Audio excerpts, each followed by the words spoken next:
Oiê, tudo bom? Espero que sim.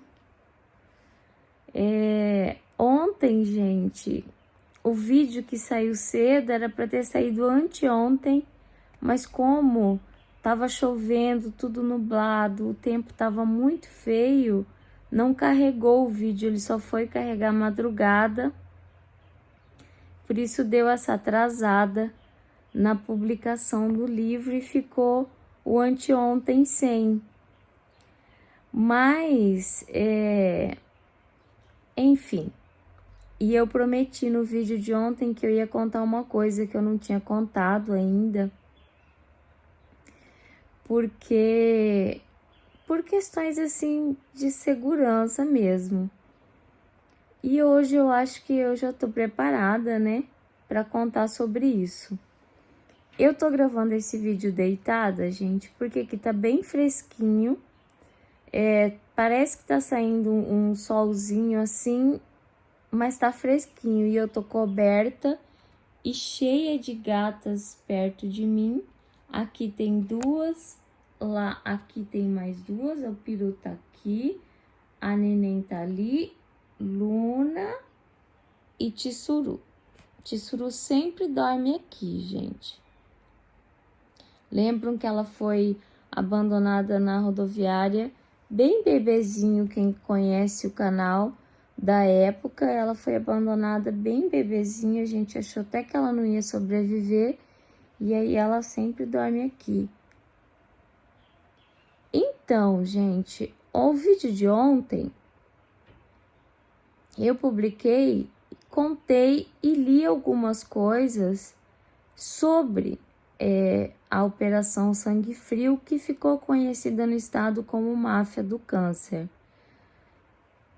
Quem acompanha o canal há bastante tempo sabe que eu já contei várias coisas sobre o assunto.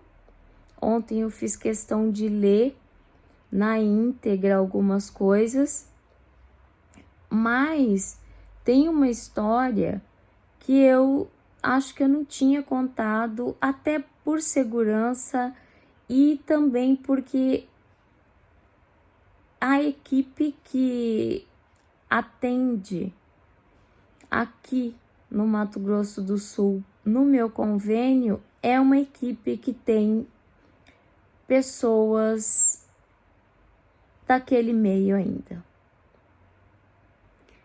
E aí, o que aconteceu, gente?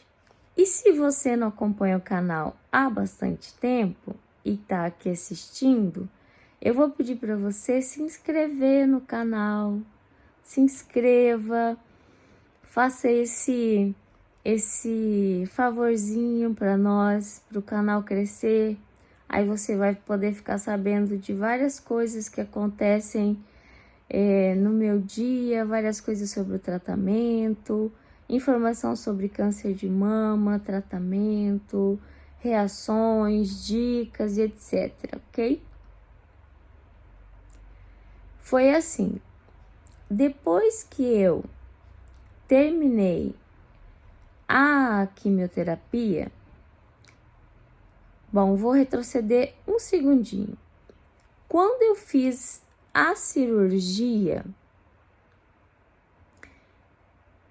teve alguém que mandou falar para mim, mais especificamente para minha irmã, a seguinte colocação: cuida bem da sua irmã, porque lá em Campo Grande tem máfia do câncer e o meu pai morreu na mão deles. Isso a minha irmã me falou, eu acho que no 8º dia depois da cirurgia. Lembrando que eu comecei a quimioterapia no 13º dia depois da cirurgia.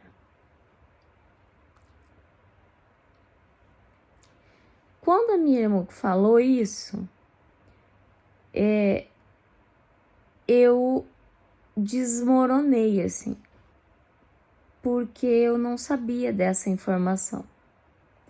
Eu não tinha a menor ideia em relação a isso. comecei a investigar. Comecei a investigar e a coisa era terrível, e a coisa era feia, e tudo era muito complicado, mas eu não encontrava a relação do médico que estava me atendendo com essa máfia do câncer do Mato Grosso do Sul, porque até em Dourados tinha, o hospital foi investigado. Eles são tão espertos, né, que eles entram na justiça e pedem para que o Google ele desvincule o nome deles de tal assunto. Isso é uma prática comum, viu, gente? Tem atores, por exemplo, que relacionam que traíram a mulher, por exemplo, e aí você entra no Google e digita, por exemplo, fulano de tal traiu fulano de tal. É um exemplo que eu tô dando, gente, não é uma coisa que eu faço. Aí eles entram na justiça e fazem com que o Google tire essa vinculação. Artista, traição, entendem? E a maioria dessas pessoas da área médica ali, que faziam parte, eu falo faziam, tá, gente? Mas para bom entendedor, né? Afinal, tudo se deflagrou lá em 2012, 2013, e eu fiz a minha cirurgia em 2018.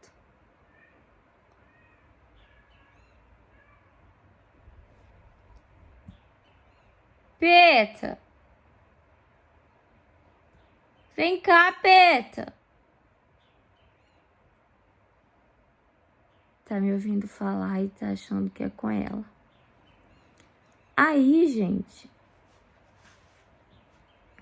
eu comecei a procurar, mas eu só consegui encontrar a relação do médico que me operou com esse escândalo, o envolvimento nessa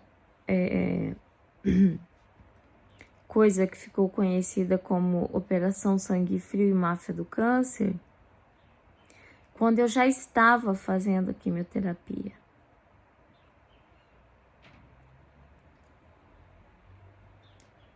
E eu estava com amarras, como falam na Bíblia, né? Eu estava com grilhões nos pulsos e nos meus pés.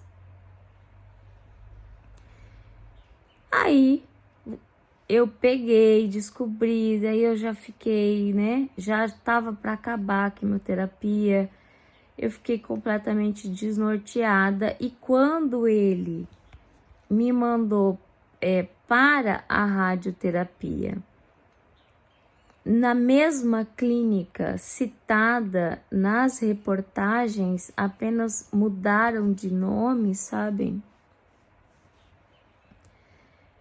Que eu entrei assim dentro do carro e tive um acesso, uma crise de raiva, porque ele me encaminhou para a radioterapia e ele não pediu nenhum exame.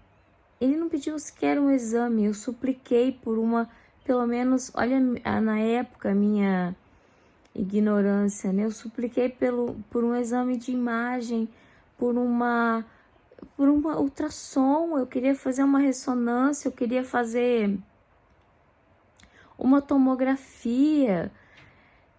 E ele, não vai fazer.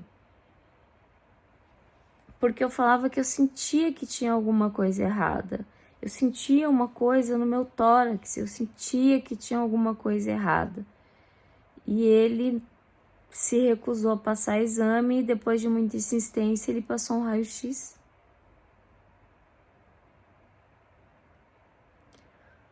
Sabem?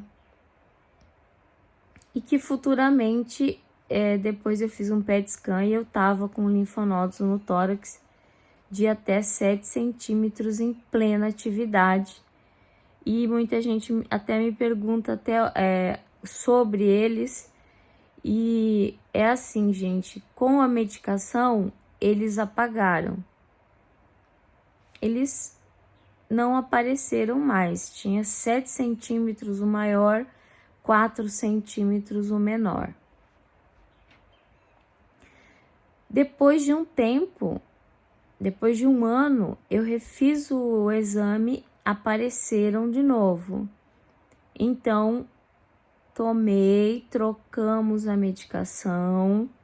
Essa foi uma das razões, gente, né, que eu troquei, sabe? A primeira medicação que eu tava tomando.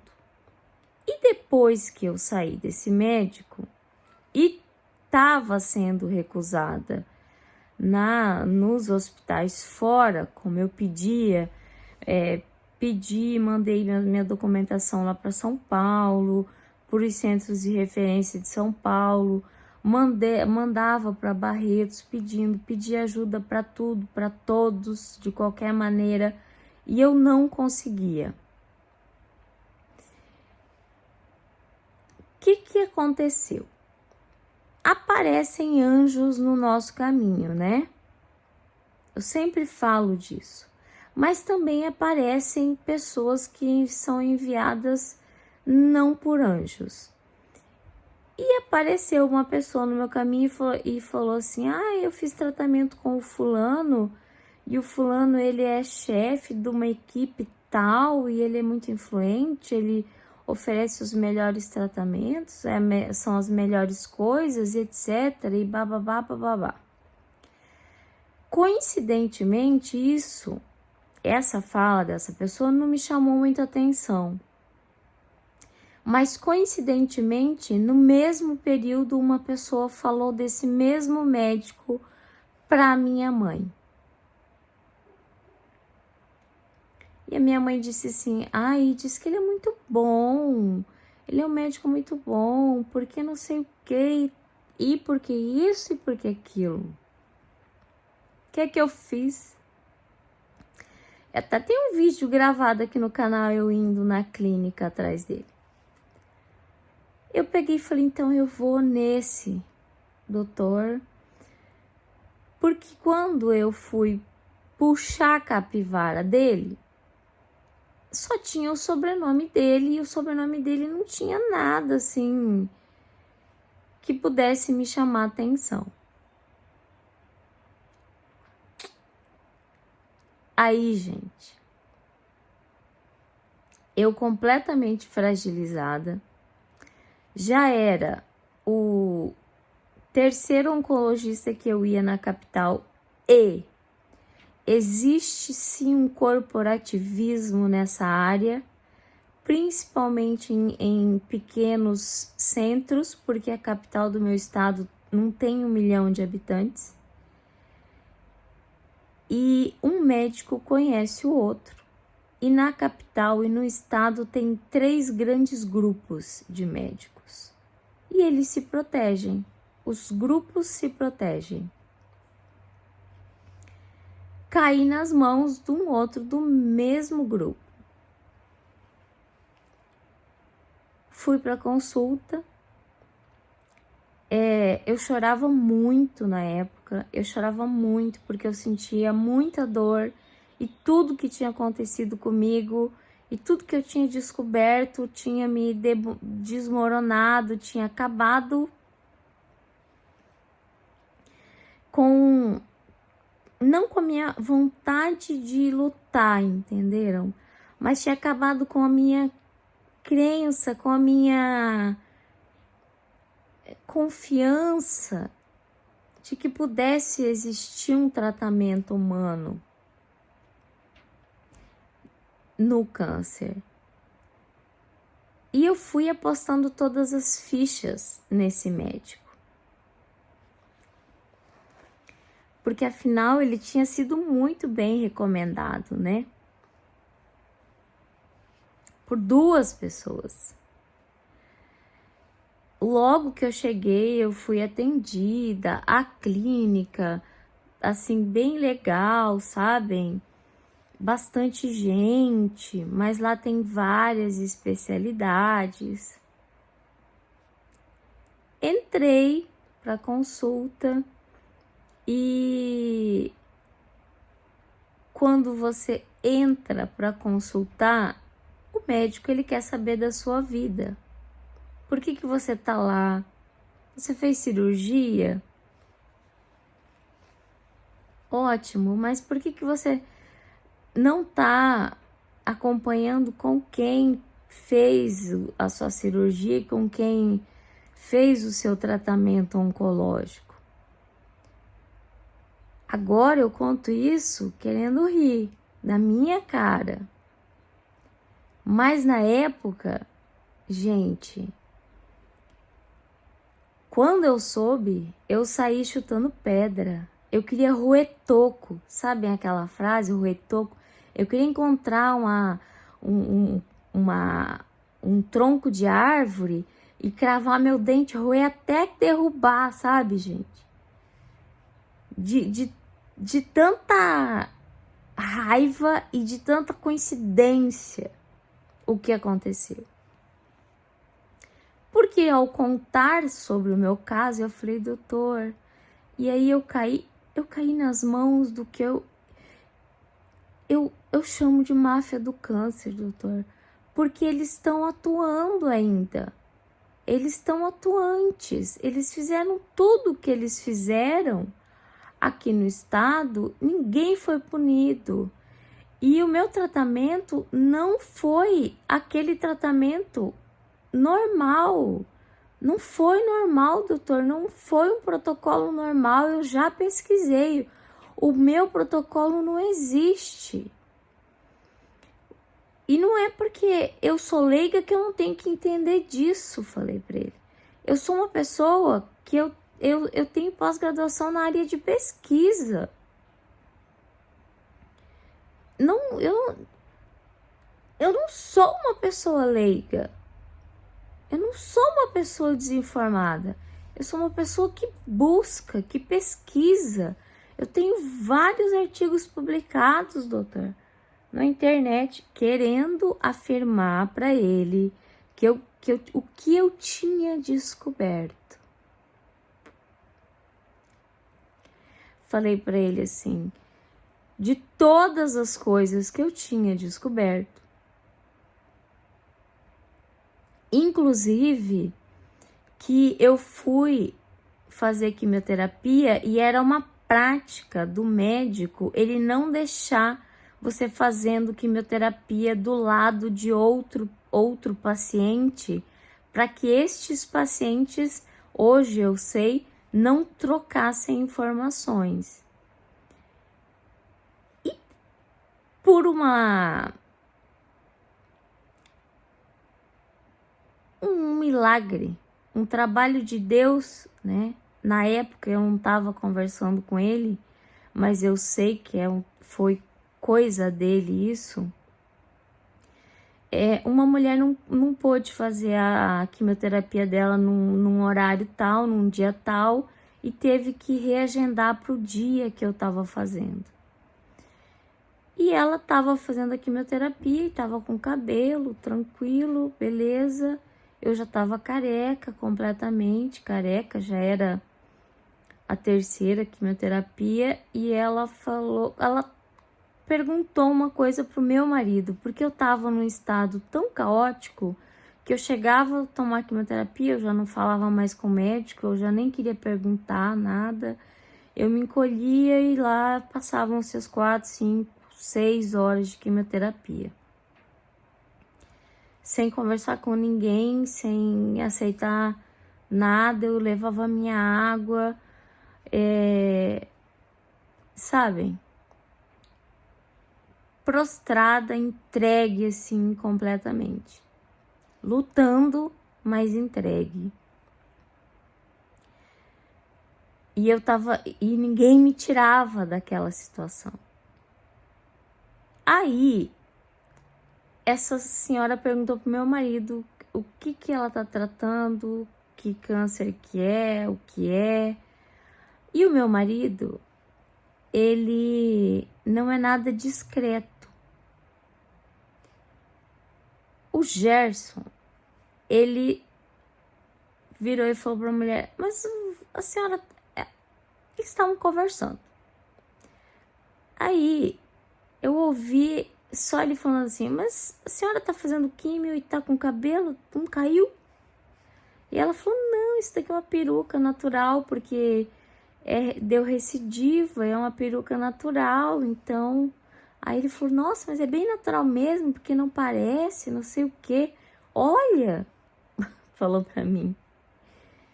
E eu já olhei assim pra ele, sabe, assim, com aquele olhar de... Eu já tô aqui. Praticamente, as pessoas que eu tô nas mãos mataram pessoas. Vai saber se não vão me matar também. E você ainda quer que eu olhe para uma peruca? Sabe assim, aquele olhar assim? Eu olhei para ele assim, gente.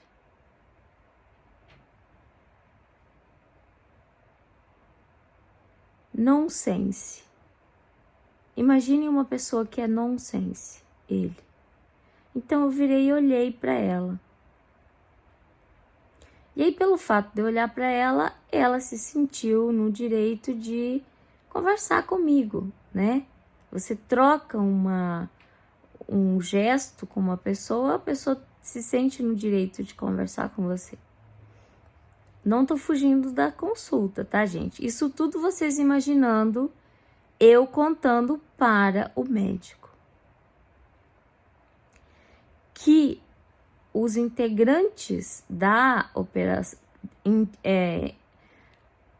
que foram indicados na máfia lá, sabem? Na Operação Sangue Frio, eu falando que eles ainda estavam atuantes nas suas clínicas. E que eu tinha descoberto por essa mulher, por uma mulher que eu fiz quimioterapia, a seguinte informação. Porque o Gerson jogou isso e um tio dele de São Paulo estava fazendo uma parada de avião na capital. O Gerson estava louco para ir e me deixou lá fazendo quimioterapia sozinha. Falou assim, eu posso ir lá falar com meu tio, já volto? Mas eu não sabia que essa fala dele ia durar 3 horas. E essa senhora falou, pode ir, fica tranquilo, já fiz, daqui a pouco a minha filha vem, fica tranquilo. Então ela começou a me especular. Não sei se vocês sabem o que é especular. Aqui a gente fala especula, sabe? Especula de rodinha. Que é aquela pessoa que começa a te perguntar toda a sua capivara, entendeu? Quantos anos você tem, quantos anos você casou, você tem filho, você tem não sei o que, não sei o que. Eu com a cabeça desse tamanho, de corticoide, de dor de cabeça, de tudo que eu tava passando na minha vida. E aquela mulher ficou me especulando por 3 horas seguidas. E aí tinha horas que eu respondia pra ela e eu dormia, porque eu dormia. Quem faz químio, quem faz sabe, essas químios longas, elas são massacrantes, né? Mas não foi à toa, né? Eu perguntei pra ela assim, quem é o seu médico? Ela falou, é fulano de tal. Eu não sei que cara eu fiz pra ela, mas o fulano de tal era o fulano que foi o único a perder o CRM, que era o diretor que eu falei para vocês ontem e que chamou toda a responsabilidade para ele. Falou que ele é que tinha feito tudo. O pai da mulher que faleceu,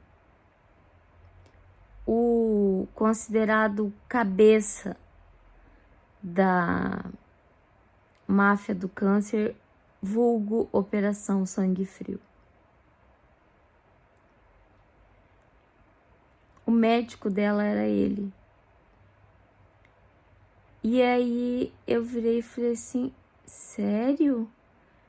Ela disse, ele não tá podendo emitir receita, essas coisas, e fazer cirurgia.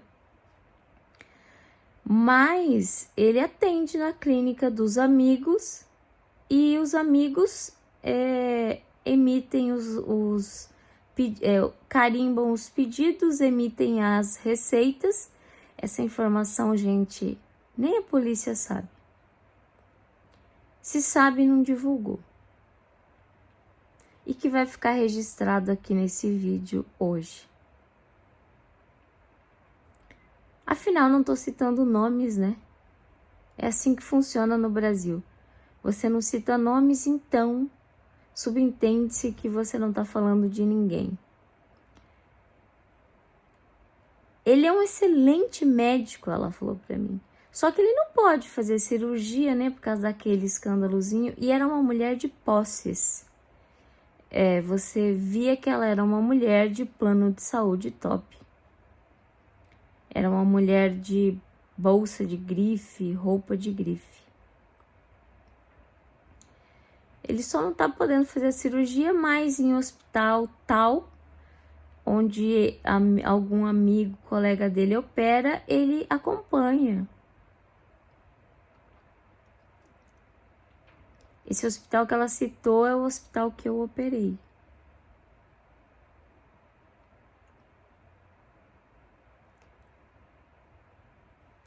Porque ele teve, infelizmente, o CRM cassado.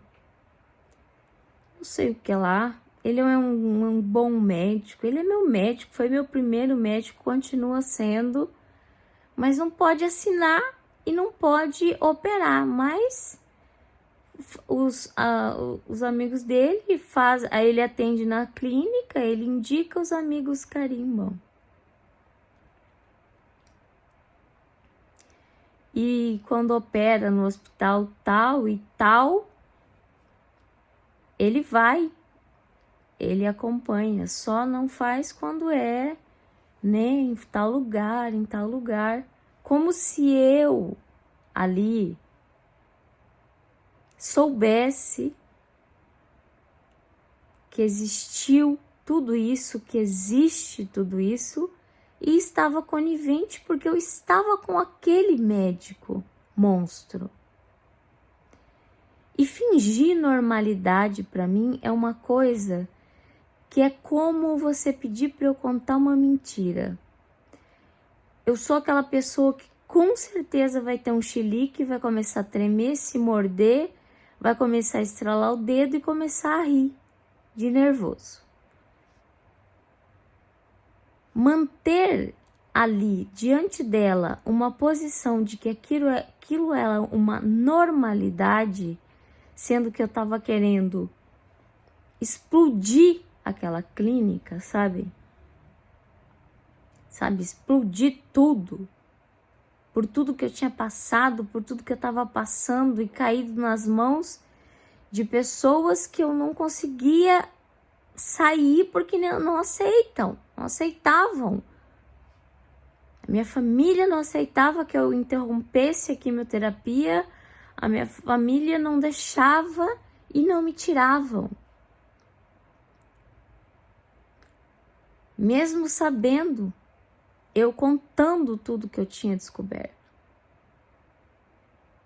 Então, para não ser mal educada, eu virei, mesmo sem sono, eu dei um sorrisinho para ela e mesmo sem sono, eu virei e fingi que eu estava dormindo até que meu marido voltou e acabou a minha quimioterapia antes dela.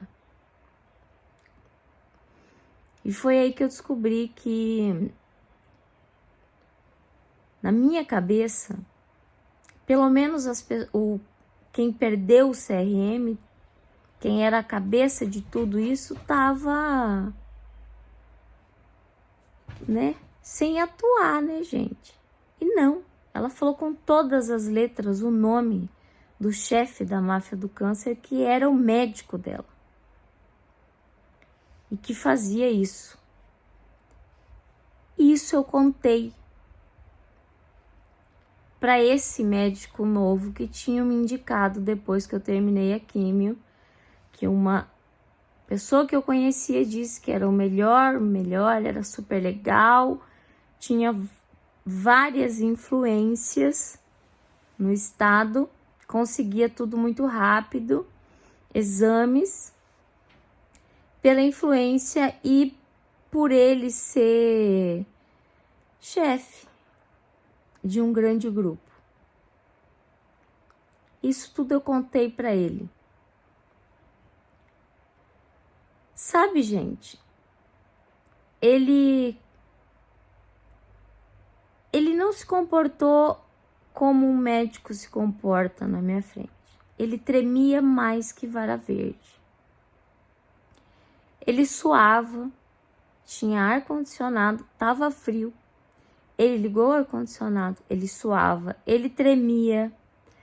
Quando ele foi me examinar, ele não conseguiu me examinar. E eu, pensando assim, nossa, eu tô na mão de uma pessoa experiente, indicada, né? Jovem ainda. Nisso, nós tínhamos feito uma consulta de 30 minutos. Voltou, continua as perguntas e eu continuei contando para ele. E aí ele falou assim para mim: você tá muito ferida, muito machucada. Eu quero fazer uma oração por você. Falei assim: sério, doutor? Nossa, muito obrigada. Aí ele segurou na minha mão, gente. Grudou na minha mão. Com tanta força que eu falei, nossa, ele deve, olha, gente. Isso daqui, gente, é para me transformar isso daqui. E ele rezou Pai Nosso com tanta força e falou: você vai ficar bem, vai te fortalecer. E terminou e falou assim: só que eu não posso te tratar, porque eu tenho uma médica que é mais especialista nessa área do que eu, e ela é chefe do setor lá de tal lugar. E eu acho que ela é a pessoa ideal para te atender. Você vai gostar muito dela. Parará, piririm. E eu falei assim: nossa, esse médico é tão bom que tá me indicando outra médica, porque tá vendo que eu tô a ponto de desistir, de explodir de dentro para fora.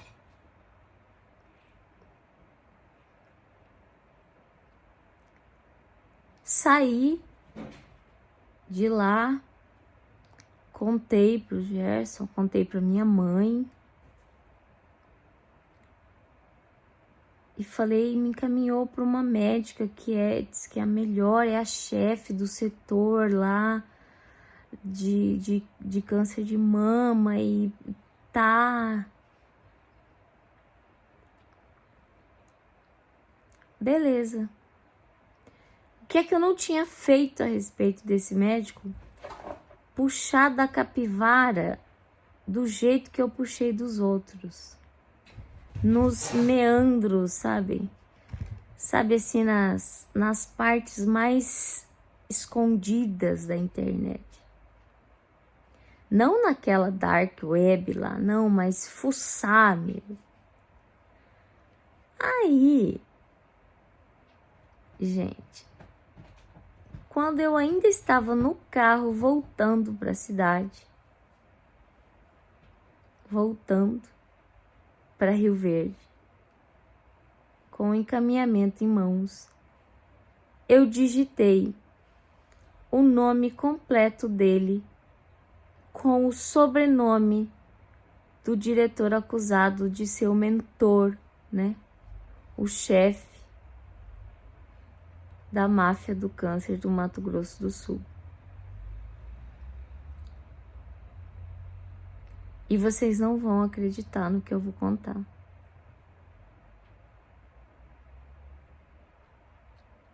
Vocês sabem com quem que eu estava falando? Com quem que eu me abri?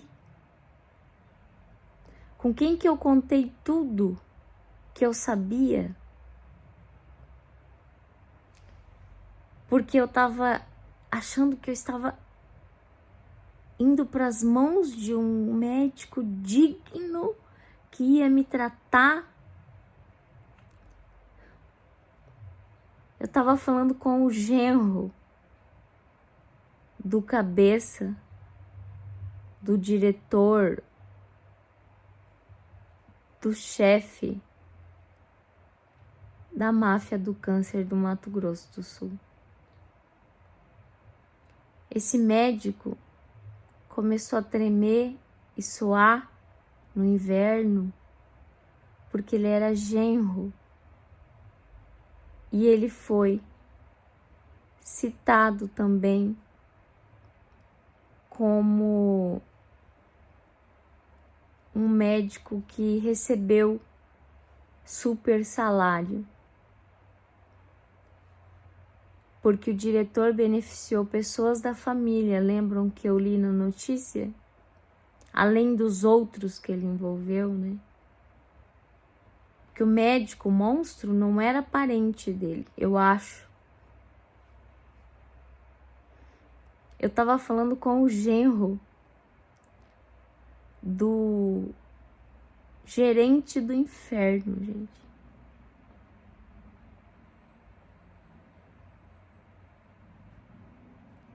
E eu nem bati na porta. Eu pensei que eu tava com o portão de um paraíso sendo aberto por mim. E eu tive outra crise histérica. Eu perdi o controle mais uma vez. Porque aí eu soube que eles saberiam que eu sabia de tudo.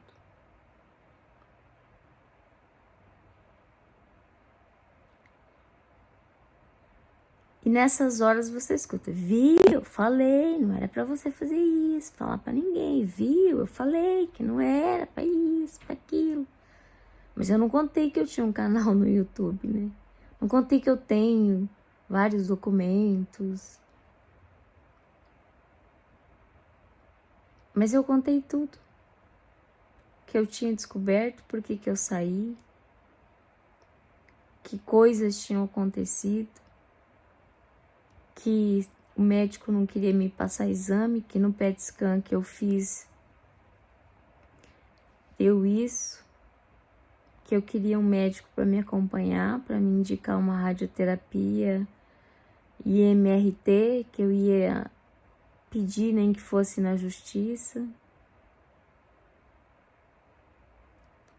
Era isso que eu tinha para contar para vocês. Agora sim, eu tirei o pé da mina explosiva. Era um momento de desespero porque eu estava sendo recusada. Eu fui recusada nos outros lugares, eu não tinha escolha. E aí, para onde que eu voltei? Para onde que eu estava voltando? Para o mesmo lugar, nome diferente.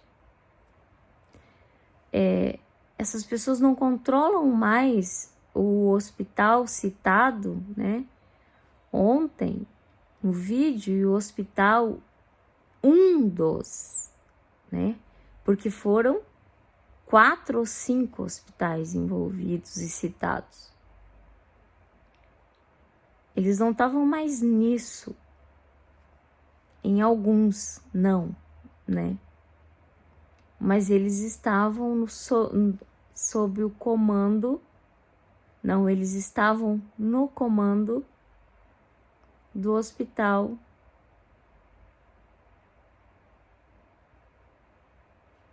que eu ia iniciar o tratamento.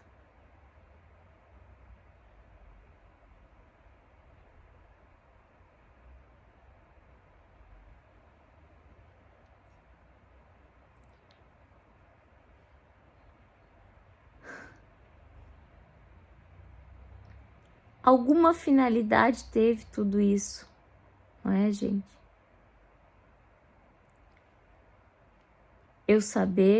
Eu cair nas mãos do genro, eu falar de nomes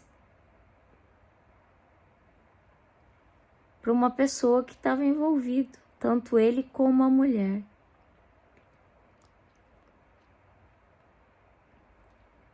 E eu não me sinto segura aqui no meu estado, porque é o que o meu plano de saúde oferece. E porque eles estão em todas as esferas da sociedade elitizada. Os sobrenomes se repetem em juízes, advogados, médicos, dentistas, políticos, em todas as esferas. Que é verdade, se correr o bicho pega, se ficar o bicho come de verdade. A única médica que eu busquei depois, né, gente, que é a de Dourados, é a que eu nunca comentei nada, disse que eu não quero comentar sobre esse assunto. Aqui em Ponta Porã, quando eu precisei de ser atendida, também disse que eu não quero falar sobre isso, sobre nada a respeito disso. Do porquê de eu ter saído daqui, do porquê eu ter buscado Barretos, porque não é de se entender, né? Afinal, as clínicas têm ar-condicionado, as clínicas oferecem café,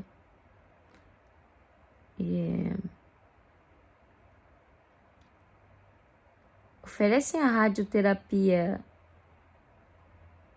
3D, né? Mas tem muita gente que não entende, não compreende. Eu também já não explico mais. Não que não tenha café lá em Barretos, tem café, tem pãozinho, tem sopinha. Mas era isso que eu queria contar para vocês. E eu acho que eu já devia ter deixado registrado esse vídeo mais tempo. É isso, gente. As aventuras de Zaira Marlisa.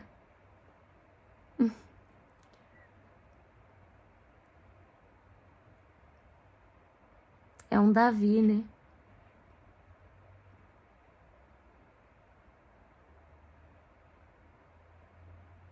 O Estilingue é o canal do YouTube. Bom sábado! Eu só contei isso nesse final de semana porque eu tinha prometido. Não podia deixar de contar, não é? E se inscreva no canal. Vou pedir mais uma vez. Vamos fazer esse canal crescer, gente. Para nossa alegria, ok? Grande beijo no fundo do coração. Eu amo vocês. Feliz Dia dos Namorados para todos. Não esqueçam de falar para as pessoas que vocês amam, né? Vocês que têm namorados, namoradas, etc. e tal. Desejem Feliz Dia dos Namorados, porque hoje é dia, uma mera formalidade, mas é dia, né? Tamo junto. Acho que com essa história vocês entendem a importância que vocês têm na minha vida. E vamos que vamos, porque a vida não para e porque às vezes a gente sai correndo de um monstro e pode cair no colo de uma coisa bem pior.